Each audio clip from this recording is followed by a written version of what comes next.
mettait en garde tous ceux qui seraient tentés de faire alliance avec le Front National pour les municipales. Pourtant, à la tribune, à quelques mètres de lui, il y avait un élu qui a eu, aux dernières élections législatives, une attitude tout autre. Décryptage signé Guillaume Darret et Sylvain Daubat.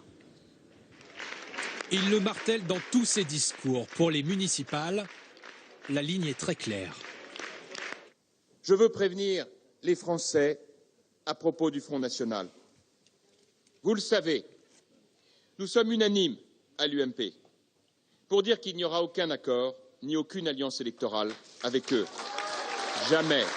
Et pourtant, au même instant, quelques mètres derrière lui, à la tribune, Roland Chassaing, maire UMP des Saintes-Maries-de-la-Mer, un invité pour le moins gênant. En 2012, au second tour des législatives, il s'était désisté pour la candidate du FN afin de faire battre la gauche. À l'époque, la condamnation est unanime et la sanction à droite ne semble faire aucun doute. On en parlera mercredi prochain, mais je défendrai tout à fait cette idée, clairement. D'exclusion.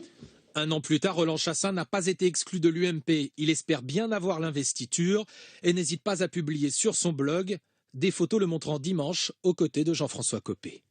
On a bu le café ensemble, hein, ça s'est bien passé, voilà. Et sachez que j'étais à la tribune, comme tout élu qui pouvait y rentrer. Moi, je suis arrivé un peu en retard, je me suis mis où j'ai pu me mettre, hein, mais pas de problème là-dessus. L'entourage du président de l'UMP affirme qu'il est impossible de contrôler tous ceux qui se rendent à un meeting public et que la présence de Roland Chassaing ne change en rien la position de Jean-François Copé sur le Front National.